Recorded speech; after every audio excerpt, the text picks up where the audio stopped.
Bonjour tout le monde, j'espère que vous allez bien. Aujourd'hui on va parler d'Istanbul parce que j'y ai passé 5 semaines, donc entre le 28 juin et le 3 août au moment où vous verrez cette vidéo. Donc du coup ça fera un petit moment déjà que je serai rentré en France, donc j'y ai passé 5 semaines comme je vous l'ai dit. Et j'ai décidé de revenir du coup sur plusieurs points de la Turquie comme je l'avais fait avec les Émirats. Donc il y a pas mal de points différents dont je vais vous parler. J'espère que cette vidéo vous plaira.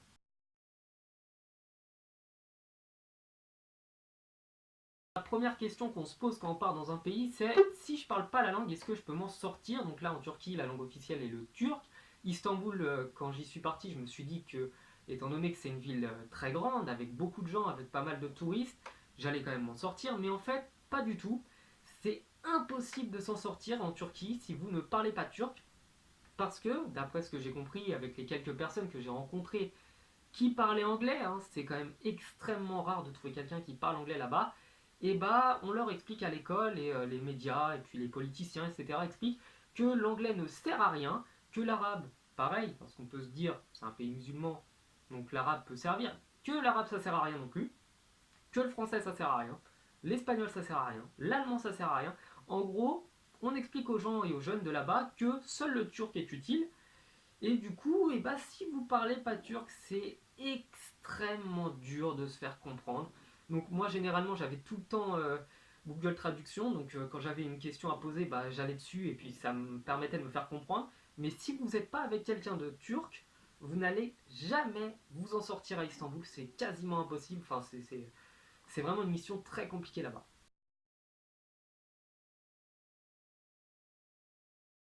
Deuxième question qu'on peut se poser quand on part dans un pays, voilà, on pense pays musulman, pays avec la charia, etc., c'est quelle est la place de la religion en Turquie? Et voilà, paradoxalement, je dirais que si vous êtes musulman pratiquant, ça risque d'être plus dur pour vous d'aller en Turquie que si vous n'êtes pas musulman du tout, parce que les gens que j'ai rencontrés, la quasi-totalité des gens que j'ai rencontrés là-bas, a un rapport à la religion qui est proche de l'indifférence. En fait, c'est un petit peu comme en France, hein. Je dirais que c'est la même chose qu'en France, à savoir que les gens sont de tradition musulmane, mais ne sont pas du tout de pratique musulmane. Tout comme en France, les gens sont de tradition chrétienne sans pratiquer le christianisme. Donc, je dirais que c'est pas un pays dans lequel on va pour voir une religion omniprésente, etc. Parce qu'il y a des gens qui aiment ça, mais c'est plus un pays qu'on va voir pour les mosquées, mais pas pour l'islam.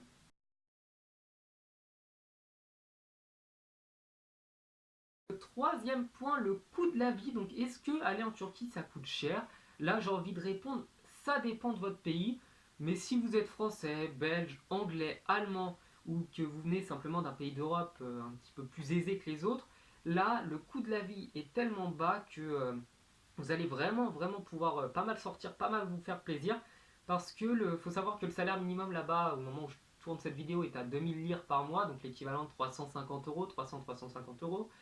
Donc autant vous dire tout de suite que forcément les prix sont bas par conséquent, et que si vous venez avec même 500 euros français, là-bas vous serez un roi, vous allez vraiment pouvoir vous faire plaisir, acheter beaucoup de choses. Donc le coût de la vie est assez bas, mais encore une fois, attention, vous ne vivez pas à Istanbul, donc il faut bien se mettre dans la tête que c'est pas cher pour vous, mais parce que vous venez d'une ville qui est beaucoup plus chère que là-bas, mais pour les gens de la Turquie, pour les gens d'Istanbul, c'est quand même une ville très chère.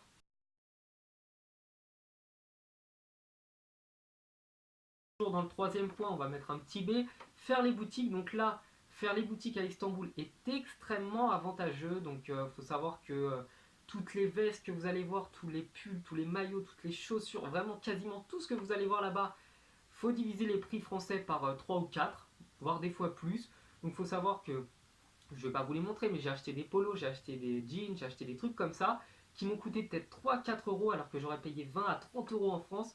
Donc vraiment, au niveau du coût des vêtements, la Turquie et Istanbul, c'est vraiment un endroit pour se faire plaisir. Il y a vraiment plein de boutiques très différentes et à pas cher.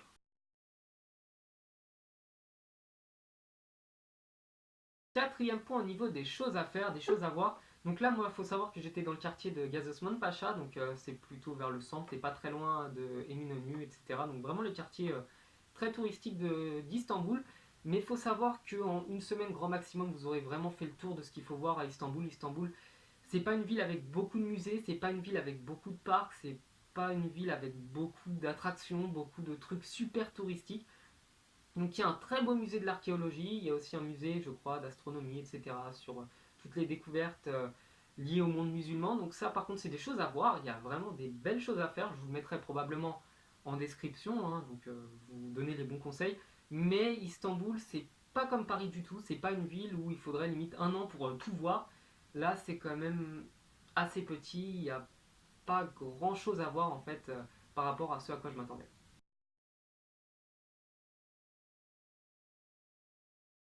Le cinquième point, la sécurité et l'hygiène. Donc ça, je sais qu'en France, on est les spécialistes pour critiquer l'hygiène des pays sans regarder le nôtre. Donc là, je dois dire que je suis parti en Turquie avec quelques petits a priori. Voilà, on m'avait dit, ah, nan, les pays pas très riches, tout ça, c'est pas propre. Mais en fait, non, parce que là-bas, ce que j'ai noté, c'est que les Turcs étaient quand même assez disciplinés, hein, faut dire ce qui est. Et la ville n'est pas sale, elle est pas très, enfin, elle est pas sale même par rapport aux horreurs que j'ai pu voir en tant que Parisien. Au niveau de la sécurité, alors là, rien à voir avec Paris, c'est une ville qui est très sécurisée. Vous n'avez aucune inquiétude à vous balader le soir, il n'y a pas de danger. Moi, ça m'arrivait de me balader à minuit, 1h du matin et de rentrer. Donc, moi, j'étais à Gazosman Pacha, comme je vous l'ai dit, et j'ai jamais été inquiété, j'ai jamais été embêté par qui que ce soit. Après, bien entendu, il y a des quartiers qu'il faut éviter. Il faut éviter par exemple Taksim le soir, il ne faut pas traîner là-bas parce qu'il y a des junkies et tout. Mais dans l'ensemble, c'est pas un pays dangereux. J'ai même été surpris de voir des enfants avec leur maman jouer à 22h, 23h dehors avec leur ballon et qu'il n'y ait aucun danger, alors que ça, c'est des choses qui sont totalement proscrites quand vous habitez en Ile-de-France parce que c'est tout simplement dangereux à Paris, mais à Istanbul, il n'y a pas d'inquiétude à avoir.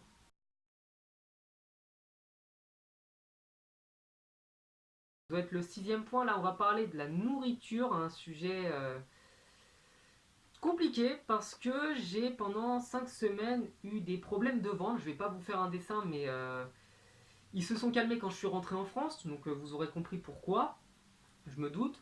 Donc il faut savoir que les restaurants, etc. sont pas chers, mais la nourriture, je peux pas dire que c'est immonde, ou que c'est infect, ou que c'est immangeable, ou que c'est tout juste comestible, parce que, je tiens à préciser, je suis français, mais ma nourrice, jusqu'à mes 3 ans, était italienne et me faisait quasiment que des plats italiens. Donc, une sorte de français élevé par une italienne jusqu'à ses 3 ans. Vous vous doutez bien qu'au niveau de la nourriture, je suis particulièrement sensible, hein, frileux comme on dirait. Et je n'ai pas du tout aimé la nourriture turque. D'ailleurs, j'ai passé quasiment 5 semaines à aller manger qu'au McDo ou au KFC ou des trucs comme ça, hein, des trucs, on va dire, européens, occidentaux, parce que c'était les seules choses qui me rendaient pas malade. Et non, la nourriture turque, en fait, elle est un. Enfin, c'est compliqué, hein, parce qu'il faut que j'arrive à avoir du recul aussi. C'est un mélange de fade et de. Comme ça. En fait, pour définir la nourriture turque, je dirais que c'est pas ouf. Vous n'allez pas en Turquie pour la nourriture, ça c'est une certitude.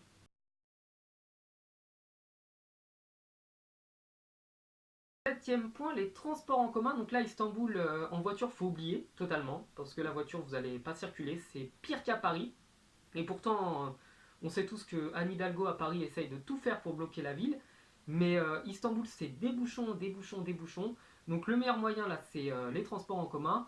C'est pas très cher. Généralement, vous allez recharger votre Istanbul card pour pas grand chose. Et il y a quand même beaucoup, beaucoup de transports en commun. Donc c'est pas trop compliqué de se déplacer. C'est simplement que, encore une fois, si vous parlez pas turc, et bah là, faut oublier dans les transports de pouvoir demander son chemin au chauffeur de bus parce que généralement, vous allez ressentir l'impression que vous le faites chier. J'ai pas d'autres mots, je suis désolé, j'ai aucun autre mot.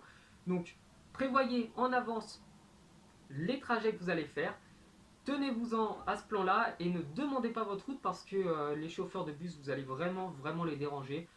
Donc c'est très bien, les transports en commun sont vraiment cool là-bas, il n'y a pas de danger, c'est très propre, mais c'est vraiment au niveau du comportement en fait, où là ça risque d'être un petit peu plus compliqué.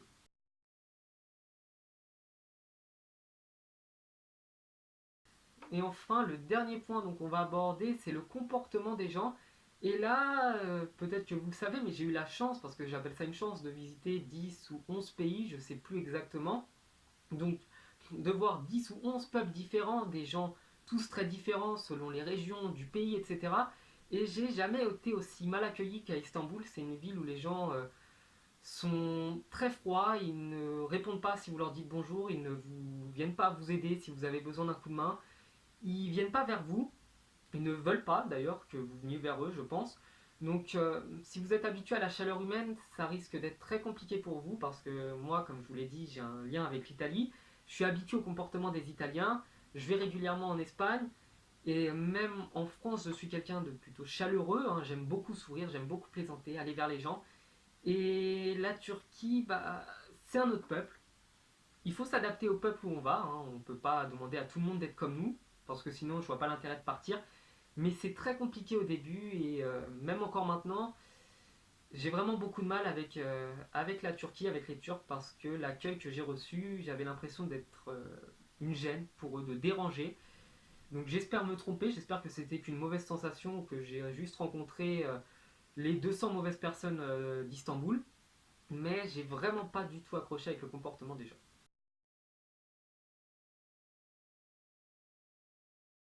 Du coup, on va pouvoir conclure cette vidéo donc sur les points que j'ai aimés et les points que j'ai pas aimés, et en essayant de rester le plus objectif possible. Au niveau des choses que j'ai aimées, alors le coût de la vie déjà, parce que ça coûte vraiment pas cher d'aller en Turquie, que ce soit au niveau du logement ou même au niveau des boutiques, etc. Même si au niveau des boutiques, le choix il est pas immense, c'est-à-dire que vous n'allez pas avoir des grands centres commerciaux comme on a l'habitude de voir en France, vous n'allez pas avoir beaucoup de grosses boutiques, justement comme on a en France, ça va être plutôt des toutes petites boutiques isolées, mais au niveau des vêtements, vous allez avoir un choix pas possible, ça va être pas cher du tout, donc sur ce point-là, j'ai vraiment beaucoup aimé. Autre chose que j'ai pas mal aimé, bah, du coup la sécurité et l'hygiène, hein, parce que c'est des choses qui font plaisir quand on part dans un pays de se dire qu'on va pas avoir de soucis. Donc, pas de danger, c'est quand même très agréable. Une ville quand même assez propre, même si je pense qu'il y a beaucoup de choses à faire au niveau du recyclage. Mais bon, bref, on va pas rentrer dans la politique turque, ce n'est pas le but de la vidéo. Et le troisième point que j'ai aimé, je dirais que bah, c'est les mosquées qu'il y a là-bas. Donc, il y a quand même pas mal de mosquées à Istanbul. Elles sont toutes très anciennes, avec une grande histoire. Elles sont très jolies aussi, parce que j'ai eu l'occasion de rentrer dedans. Je pense notamment à la mosquée de Beşiktaş, donc juste à côté du stade de foot, qui est magnifique avec une vue sur la mer. C'est des très belles mosquées un petit peu partout et ça vraiment, c'est le genre de choses que vous allez aimer si vous partez à Istanbul. Enfin, les points que je n'ai pas aimé en Turquie, donc la nourriture, c'est pas que j'ai trouvé ça immonde parce que ça l'était, mais c'est surtout que ça m'a rendu très malade. Donc attention là-bas à la nourriture, essayez de vous cuisiner des trucs vous-même parce que sinon dans les restaurants ça va pas aller, donc vous allez avoir des problèmes de ventre. Autre chose du coup que j'ai pas trop aimé, bah, le fait de ne pas pouvoir communiquer avec les gens parce qu'ils font pas d'efforts au niveau de l'anglais.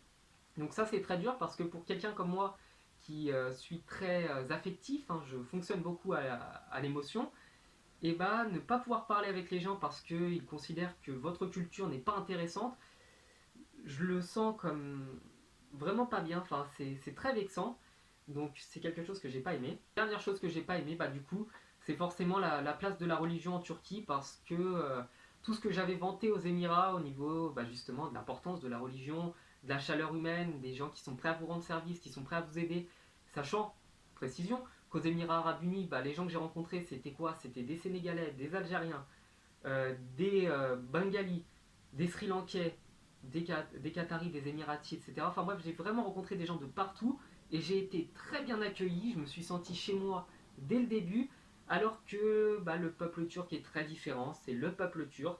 Il n'aime pas ce qui n'est pas turc, hein. C'est l'impression que j'ai eue, peut-être que je me trompe.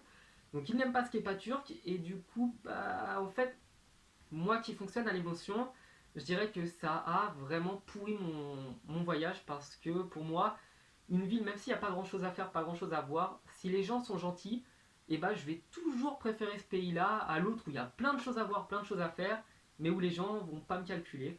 Conclusion, je dirais que je remettrai jamais les pieds à Istanbul et que je remettrai jamais les pieds en Turquie, donc sauf si j'ai un transit et que j'ai obligation ou que tous les pays du monde ont explosé à l'exception de la Turquie. Mais je souhaite vraiment de tout cœur ne jamais retourner en Turquie. J'ai pas du tout aimé mon expérience là-bas. Je la regrette pas, attention, parce qu'il n'y a jamais de regret à avoir dans une expérience, dans un voyage et dans quelque chose de différent. Mais j'ai été tellement mal accueilli là-bas Et j'ai pas trouvé en fait ce que j'étais venu chercher et ce que j'avais trouvé aux Émirats et dans tous les autres pays que j'ai pu faire. Surtout, je vous le demande, ne comparez pas quand vous serez là-bas Istanbul avec les autres villes parce que vous allez être déçus sur quasiment tous les points.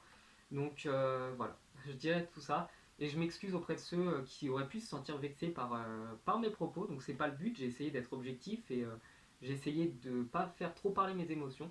Donc je vous remercie d'avoir suivi cette vidéo, je vous dis à la prochaine. Si je fais un grand voyage, je vous le redébrieferai. Et je vous dis bah du coup, à bientôt, ciao.